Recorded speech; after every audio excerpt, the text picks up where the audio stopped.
Hi and welcome to NicheCraft. My name is Cassie and I'm your host, and today we are going to learn the very basics on how to crochet. And I've got to teach you this before we can start doing those tutorials for those beautiful blankets that you've seen and get into some more difficult stitches. So for those of you who already know, you might want to skip this video. For those of you who have never crocheted before, if you have some yarn, any yarn, okay, and a crochet hook, okay, then we're going to get started with this. Now, if you don't have yarn and a crochet hook, this is what I'm going to tell you to do. Every single time you learn a new stitch, what I do is that I take cotton yarn, okay, and you can either get it in little balls like this. Sugar and cream is a very popular one, so I think it's peaches and cream, or you can get it in a cone. Now I'm going to be crocheting with this cone, and the thing that's cool about cotton is that it's a fiber that doesn't melt under heat. Acrylic, just trust me, this is an acrylic yarn. Acrylic is made out of plastics, so it will melt under too much heat. So if you are going to want to learn new stitches, if you have a cotton and you make it with cotton, you can use it either as a dishcloth or as a pad to put down on your table to put hot dishes on, so that and it won't melt, and it'll be nice to protect your wood from that overheating. Now, if we're talking about something you're going to use to take out of the oven, you're going to have to make something with a lot more thickness than just this. But if you use these cotton yarns, okay, they will be perfect for washing dishes. You can even use some of these washcloths like in your bathroom, in your guest bathroom. They're great for your face and everything. It ends up being soft. But not like a wearable soft so much, although some people do like to make cotton wearables, and that's fine. But if you're going to get the sugar and cream or one of these cones, peaches and cream, basically, you'll either see them in balls like this or you'll see it in a cone. And I would suggest, if you are committed to learning how to crochet, go ahead and get a cone, because every single time I teach a stitch, we're going to be making a washcloth out of it, okay? And you can use that washcloth to wash dishes, to put in your bathroom, or to just put down on your table so you can put something hot on it so that it'll protect that wood, or any surface, okay? So the reason for the cones, because they'll all match, and if you are like, okay, I want to make all sorts of them, go ahead and get this. The only thing that I would tell you is to make sure that when you look at the weight, that it's a 4 weight. Okay, 4 weight is probably the easiest to work with, especially if you're a beginner. Okay, so you're going to want a 4 weight. And if you don't have a crochet hook, there are people who really like the boy, and there are people who really like the baits, and then there's people like me that like these kind of rubber grips. It's better for arthritis and all of that. And you can get whatever kind you want, but I would suggest using a size J hook, okay? Just want to make sure that the camera catches that. A size J hook. This is sometimes they're called 10, a size 10. But what you really need to know is that it's a 6 millimeter. Okay, so if you go into any kind of craft store that sells yarns and crochet hooks, you'll ask for a J hook. You'll say you want to learn how to crochet and you want a J hook.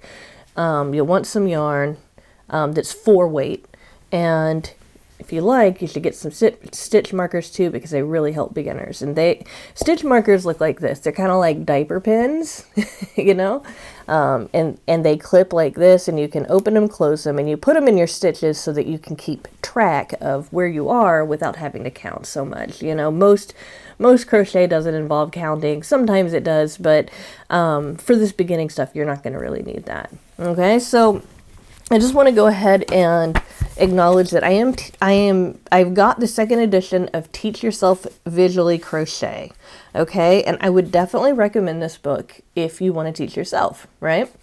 It has a lot of diagrams, and it does have a lot of stitches in it. Now I have other books that I'm going to use to show different stitches and all of that. But we're going to use this book today, and I'm not going to be showing you all of it, just a couple of pages, just so you can learn the very, very basics. Okay, are you ready to get started? Ready to learn? Okay, so go get your cotton yarn and a J hook, or get whatever yarn you have on hand, and we are going to learn the basics. All right, let's start. So the first thing you're going to need to learn is how to hold the hook. Okay, so if you are able to see this book, then you can see you can either hold it like a pencil or you hold it like a knife. Okay, and honestly, I don't even know which way I hold it. So I'm gonna put this off screen so you can see how I hold it. You can either hold it like a pencil, okay, or you can hold it like a knife, like that. Okay, so pencil or knife. I think I kind of hold it like this. I don't know. We'll see when I start.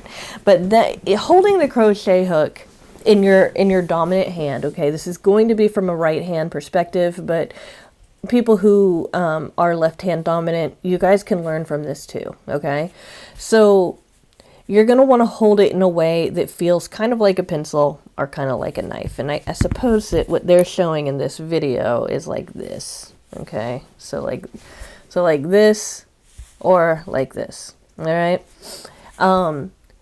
Your dominant hand is going to be doing all the work. So it's also, you know, your wrist has got to be kind of loose and all of that.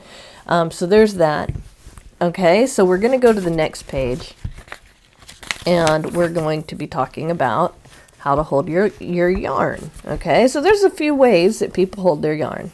All right. And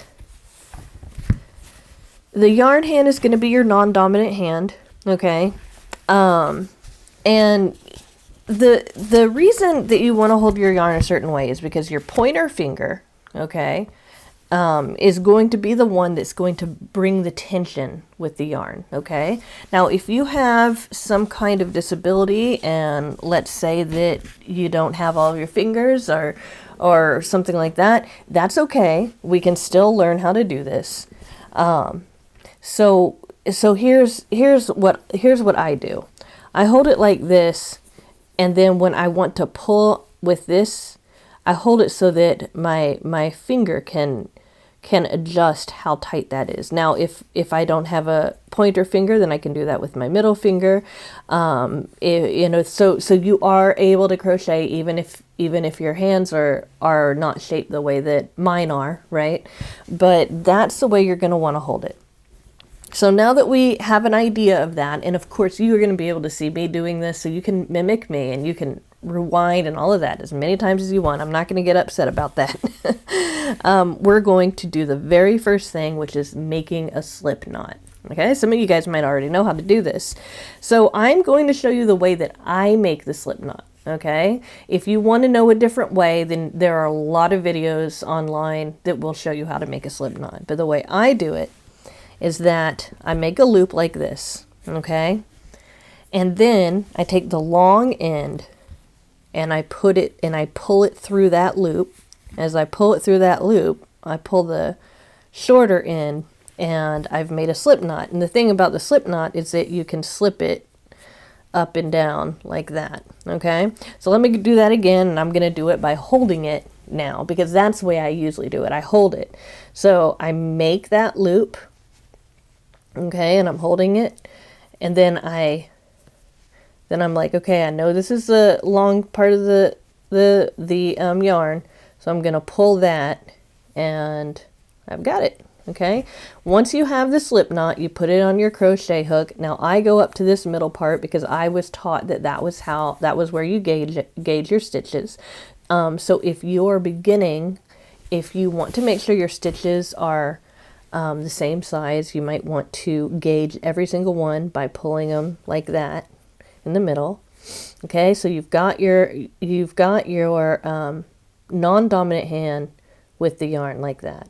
Okay, and you see how when I pull my finger, it gets straighter, right?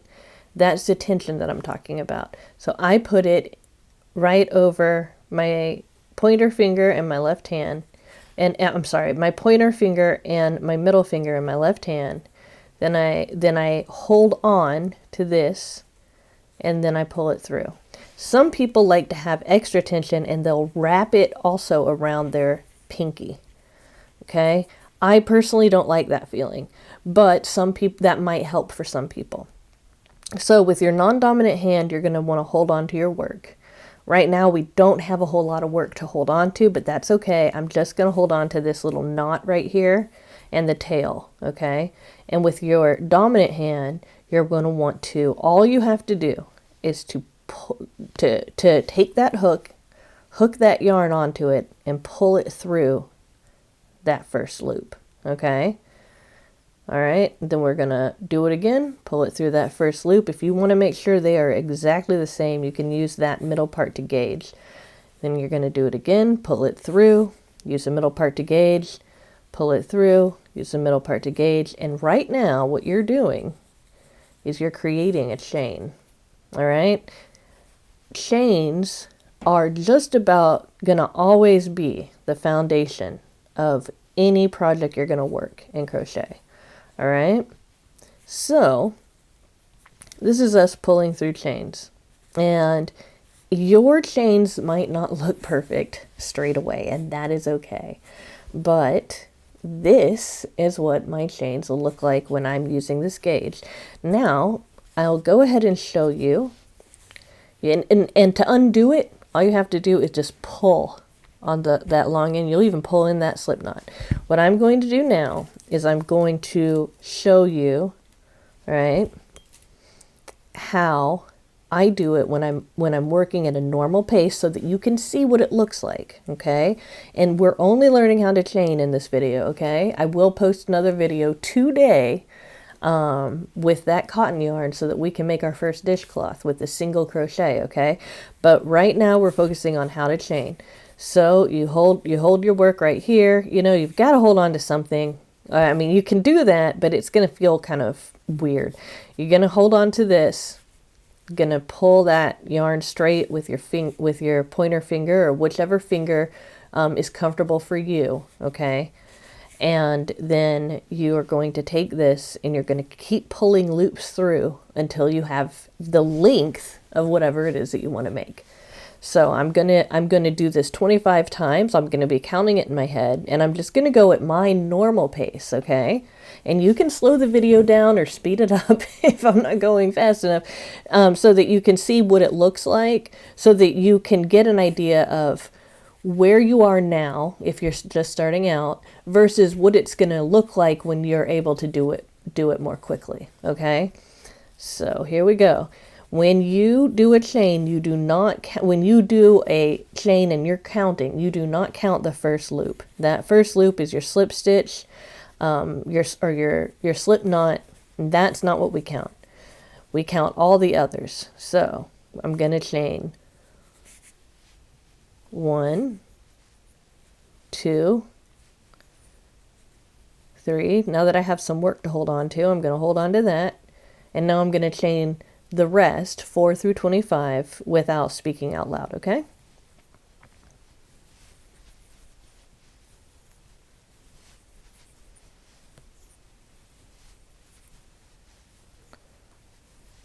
Okay, so notice I'm on 11. Notice how this hand doesn't move much. It just kind of, you'll just see my finger moving. And this hand is the one that does all the work, okay? So again,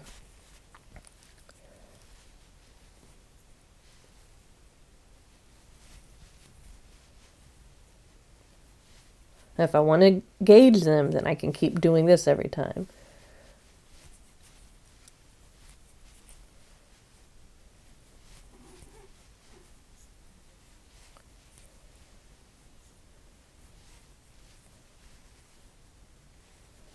All right, so I have 25 chains. The 25th one is the one that's on my hook. Again, you don't count that slip knot.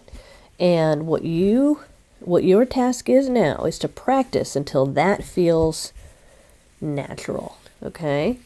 And your stitches, like even my stitches aren't perfect right now, but you should get to a point where your stitches are at least consistent. Don't worry about how tight or loose they are. Just make sure they're consistent, because it's the consistency that matters in the end. Okay.